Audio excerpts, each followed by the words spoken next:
Wakomana regedzai ndikuudzei, hamusi kuzobudirira kubvisa vanhu mumastreets, asi imimi ndimi chatozotangisa hondo ichazoclaima ropa renyu imimi vari kukutumai vasipo. Hakuna motikari inobvumidzwa kuti inouya iskovhuta munhu pakati pevanhu futi zvakare. Dzidzirai kuprotektana, dziviriranai, batai murove vanhu, vanhu ngavarowe. Kulian TV atibatike zvechobu. Pachipamwe wana weZimbabwe, toda kuti titaure nyaya dzacho nekuti mazuva ano titori pahasha. Tiri kutodzingirira bhiza rinodhonza mazuva ano nekuti tiri kufambidzana nekumhanyira nguva.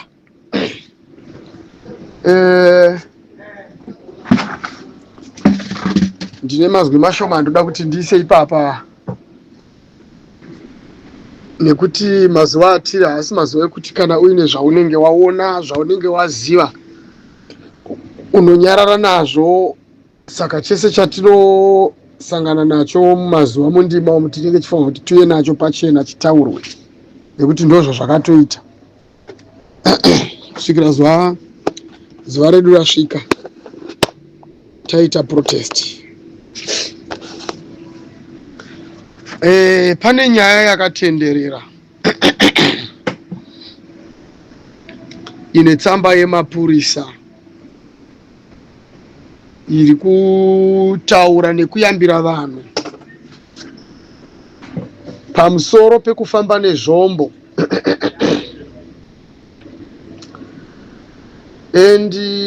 Ichitaura pamusoro pekufamba kunoita vanhu nezvombo,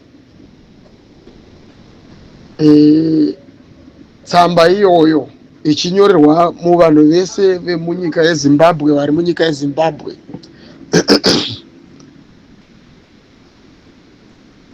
kuti mazuva anaya nechimiro chiripo hakuna munhu ari kubvumidzwa kuti afambe akapakata.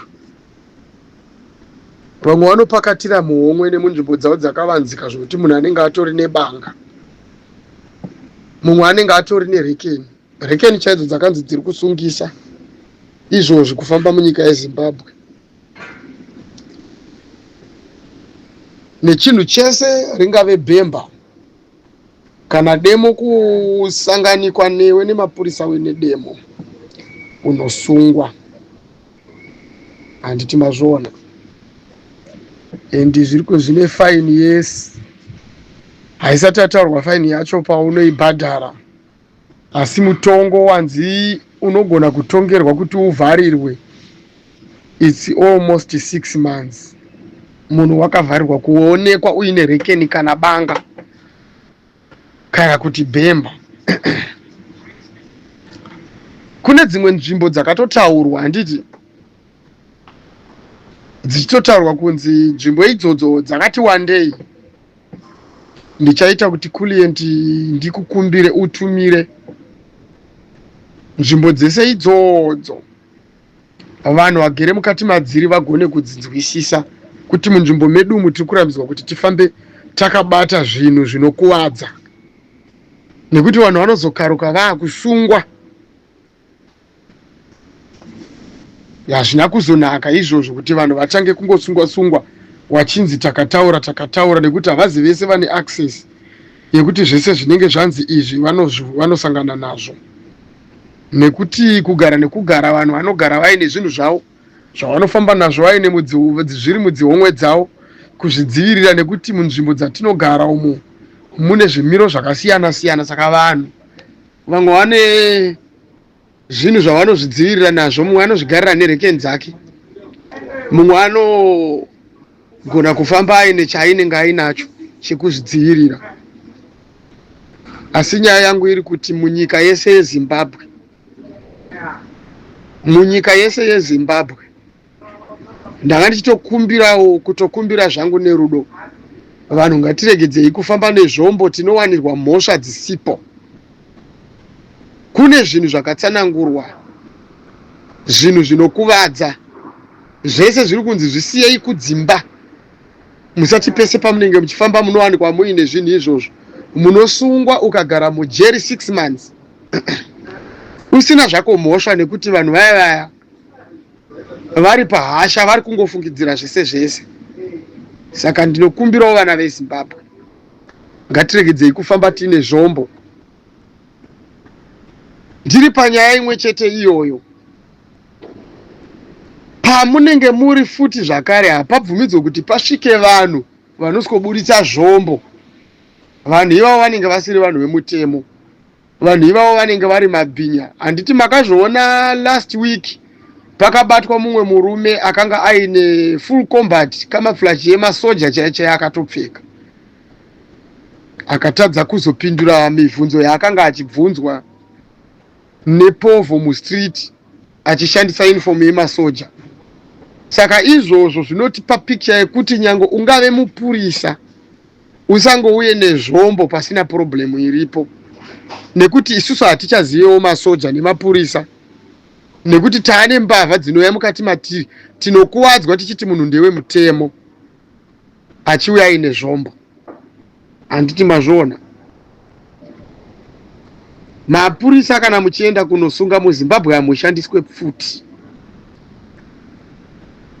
Endai pane vanhu muri open semaziviro amunoita nekujaira kwatinoita isusu vanhu vemuZimbabwe, kuti munouya sei kana muchiuya kuzosunga munhu pachinge paine mhosva, kana kuti munouya sei kana muchiuya pakati pevanhu muine nhau dzamunenge muchida kuti mubvunzane nevanhu.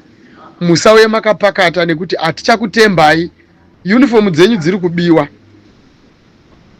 dzichishandiswa kuti vanhu vazokwanise kukanganisirwa nevanhu, vachisara vachiti munhu anga ari musoja, munhu anga ari mupurisa, kana kuti vaive masoja aive mapurisa, imimi musiri. Saka mapurisa tinokumbira kuti muzvizive kuti nyaya yenyu yekufamba nezvombo, chenjerai kurohwa nevanhu. Tinokurovai mukangoya nezvombo, kunyanya mukauya nazvo muchiita sekunge muri kuto mune zvamakagadzirira. Hakuna mapurisa akadaro, tinokurovai tara chokwadi, nekuti hatichazive takutyira upenyu hwedu. Imi makatadza kutichengetedza kubva kare nekare, hamugoni kutichengetedza imimi, asi kutotisunga muchitiisa mumajeri nekuda kwemhosva dzatisina, ndizvo zvamunogona. Saka tinokumbirawo kuti muve very much careful panyaya yenyu iyoyo, nekuti tichazotadza kunzwisisana. Panyaya yezvombo zvarambidzwa, nemiwo mapurisa imi musauye kuzotinetsa muine zvombo. Zvombo zvinotsvagei pakati pedu? Kana itori gemu zvombo ngaibve yatonzi kumacivilians zvese nekuvanhu vemutemo. Munyika medu hamuna hondo, hakuna munhu ari kubvumidzwa kuwanikwa achienda pane vanhu, achienda kunovaisa pressure aine chombo. Munhu yeye batai murove, wana weZimbabwe, batai murove vanhu ivavo vabve pamuri vachimhanya. Musati maabductirwa munhu, muchaabductirwa munhu nevanhu vanongouya vakapakata pakati penyu imimi, muchiziva kuti mutemo wenyika uri kurambidza vanhu kufamba wakapakata. Pouya vanhu vanenge vari mucivilian, sezvakaitwa gore riya munhu ouya usikobatwa nemacivilians achiiswa mumotikari nekuti vakapakata. Rovai vanhu, rovai vanhu, vana veZimbabwe, rovai vanhu. Kana pasina mupurisa anokubatsirai chete pamaindividuals ese ari kusvika pakati penyu vakabata zvombo, imimi batai murove pachezvenyu. Hakuna motikari inobvumidzwa kuti inouya isikobvuta munhu pakati pevanhu futi zvakare. Dzidzirai kuprotektana, dziviriranai, batai murove vanhu, vanhu ngavarohwe. Handiti muri kuzinzwa neZimbabwe, ndini ndiri kutodaro. Ndini ndiri kutodaro nekuti muri kuda kutyisidzirwa zvisingaite pamazuva mashoma iwaya asara. Muchatyisidzirwa zvimwe zvisingaite nekuti pari kutsvagwa nzira nenzira dzekuti vanhu vavhunduke, nenzira dzekuti panzi paitwa chimwe chinhu chakaipa zvekuti mapurisa anobva atomboti protest ngaitombomira timbotanga taona kuti ndianani varoda kupindura, zvichibva zvaitwa kunge zvoda kugadziriswa runyararo, zvobva zvatovharana. Saka inini ndiri kuti musabvumidze munhu achiuya pakati penyu, vanhu vachiuya pakati penyu vachifambisa vachiratidza kuti vanoda kuita sevanotyisidzira, matombo ngaabhuruke mudenga umu. Mota dzavo hadzifanirwa kubva panzvimbo ipapo. Vanotofanirwa kuti vachitobuda mukati memotikari dzavo, vachitonzwa mahwindo emotikari achitotanga kutopwanyika ipapo, kuratidza kuti chatochaya. Vana veZimbabwe maapa hondo yekurwisa mhandu yega yega inosvika pakati penyu isina kupfeka uniform yakapakata. Weidha yakapfeka uniform asi achikunongedzerai zvipakatwa zvakafanana nepfuti, irwai. Haasi mazuva ekusvikirwa muchimanikidzwa nevanhu vachikuudzai nezvepfuti. Mazuva ano vari kupinda mumauniform emapurisa nemasoja vachiuya kuzokuitirai zvakaipa. plus mazuva atiri anaya haaziriwo mazuva aya ekuti pari kubvumidzwa kunzi paite munhu anoenda pakati pevanhu pasina zvamunenge maziviswa imimi, motongomuona kuti akapakata. Rovai munhu musati matiza, nekuti mukatiza munopfurwa, mukangotiza chete munopfurwa. Saka imimi rovai munhu. Mazinzwana eZimbabwe, irwai murwirane kusvikira musi wa31. Handiti makatoudzwa kutonzi zvatotanga. Mudhara vachitotaura nezuro paipe vaitotaura kuti zvatotanga. Zvigananira zvichibatwa, imi muchirova vanhu vari kupinda nezvombo pakati penyu. Ndo kutotanga kwacho 31st movement yacho. Kana zvichitokodzera munotofanirwa kutombosubmita mamwe ma-individuals akatoti one day chero vachizomaririsa hawo ikoko nekuti vanenge vachizowana, asi munotenge matovapa vanhu vavo mavadhameja mukuuya kwavanenge vaita nepfuti pakati penyu imimi. Hamufanirwi kuti musiye vanhu vakadaro. Musasiye vanhu vakadaro. Hakuna munhu ari kubvumidzwa kufamba nechombo kubva pakatawo pakabuda pakariliswa nhingirikini yakabva kumapurisa. Pari kurambidzwa kuti munhu wese whoever, kana munhu akaita sei apinde pakati pevanhu akabata pfuti kana kupakata pfuti achisvika pamaorders ane chisimba pasina kana nenyaya inenge ichinzi yaitika, munhu yeye anotorwiswa ipapo. Hatidi kana kutozomboziva kuti anga achida kuita sei kana kuti kudini, nekuti chombo chakarambidzwa izvozvi mumastreets. Chombo chakarambidzwa kufamba nacho munzvimbo yeZimbabwe pari zvino mazuva akaipa, haasi mazuva ekuti munhu anongofamba akabata chombo, kunyanya vasina mauniform vemotikari dzavo dzezvibvanzvimbo avo vanenge vachimhanya-mhanya nemotikari dzavo, wobuda vasina mauniform vachinongedzera futi kuvanhu. Rovai nematombo musati matiza. Rovai nematombo musati matiza. Kana vachipara mhosva vabve vatopara mhosva ipapo. Musabvumidze munhu asina chaanoziva achitorwa pakati penyu nezita rekuti hanzi vanhu vange vakabata pfuti. Saka tiri kufungidzira kuti vanhu vemutemo, hakuna mutemo wemuZimbabwe wakambobvumidza kubva muna 1980 kuti kune munhu anoenda pakati pevanhu akabata chombo. Ndosaka muchiona vaya vanoabducta vanhu vanovatora voenda kuskondovaitira zvavanondovaitira kusango, ava vaendese kujeri nenyaya yekuti zvavanenge vaita izvo zviya hazvisi pamutemo. Saka izvozvo zvekuita ma-activities asiri pamutemo, mukaona kutanga futi kuitika pakati penyu, batai vanhu murove. Handiti mazvinzwa. Kune vakomana veyouth vandoda kuti nditaure nezvavo izvozvi ndisati ndanyararapo. Takakunzwai vasina kutombotrenwa vari kunzi vachapiwa pfuti sezvakaitika gore riya kuti varidzire panyama dzevanhu. Vakomana muri kuzvitangira hondo, nekuti mukaona mukati driver from the streets nechisimba, zvombo zviya zvatarambidzwa kuti tifambe nazvo tichazoenda kundozvitora, imi hamuzive kuti tichazouya takabata chii. Hatidi kuti muzoti hatina kukuudzai. Izvozvo toda kukuudzai. Kune vanhu vakanzi varida kupiwa pfuti, vasiri masoja, vasiri mapurisa, vachapiwa mari. Kune vanhu vachatorwa mumabhodha gezumu, vamwe vaneka kunyengereka, hama dzevamwe vanhu vane moyo yakaipa vari kuriska vana vavo vasina kuzvara. Kune vapfana vari kunzi vachatorwa. Ndoda kukuudzai vana veZimbabwe vari kugadzirirwa kunzi vachiri kunyengedzwa pari zvino, vari kutonzi vatori busy kutofidwa pressure yekuti vakuuye mukati memastreets vaine tarisiro yekuti vachazobhadharwa kumashure kwekubudirira kubvisa vanhu mumastreets.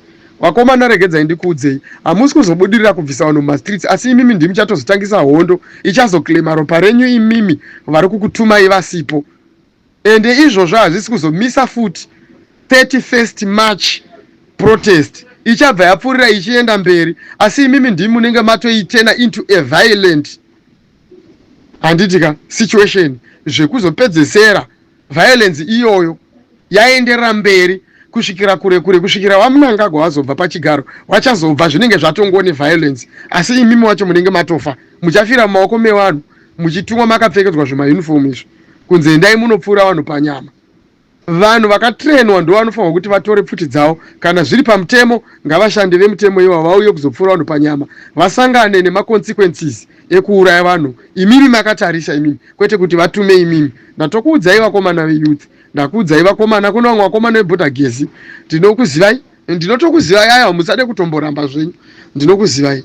Zvinhu zvese zviri kuitwa zvese izvi hapana zvamuri kuita zvisina kumbobvira zvakaitika, zvakatomboitika, handiti muri kuzvinzwa. Asi this time zvinhu zvacho zvakachinja vakomana. Mukangotanga violence iyo ichaclaima ropa renyu, muchafira mukati memaoko evanhu, mukadriva vanhu nepfuti muchivadzingirira muchivaridzira. Kungofa kwevanhu tichete mustreet, vanhu vachitiza vachidzokera mudzimba, hakuchatorarwe muZimbabwe. Ichava violence. Handizivi kuti kana naiwo mudhara wangu vachazogona kutimisa sei, nekuti tinenge takatsvuka kupfuura moto chaiwo chaiwo.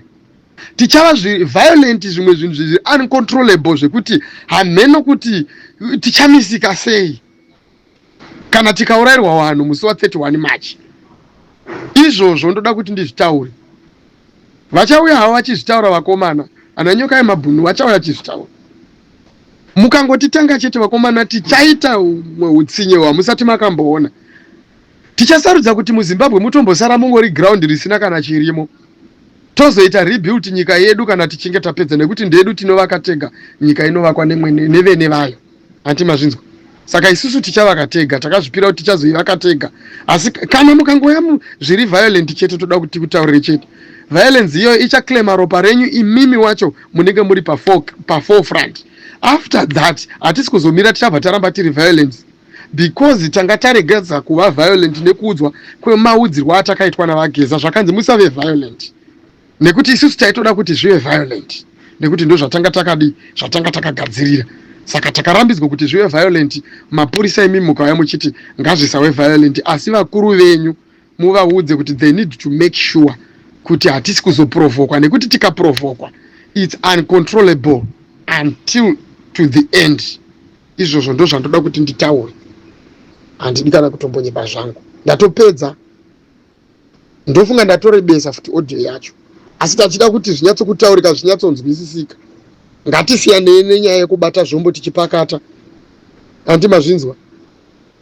Musade kutiitira kamwe katakitiki kanoitwa munyika dzimwe munguva dzehondo, zvekuti vanhu vanzi aiwa uyai titaurire neCeasefire, vanhu vobva vaisa zvinhu pasi, zvombo pasi, imi mobva masimudza zvombo, mobva mavaparadza, mobva mawina. Musatitambire katsoro ikako. Hamuzozvigone nekuti takanyanyisa kuwanda uye zvombo takagadzirira. Tichasiya zvombo pasi, hazvirevi kuti tinenge tichisina zvombo. Musatitume kuti tizodzokera kunotora zvinhu zvatakavharira, nekuti muchazopedzisira kutozoona kuti tiri dangerous zvimwe zvamusati makamboona kana taakurwira nyika yedu.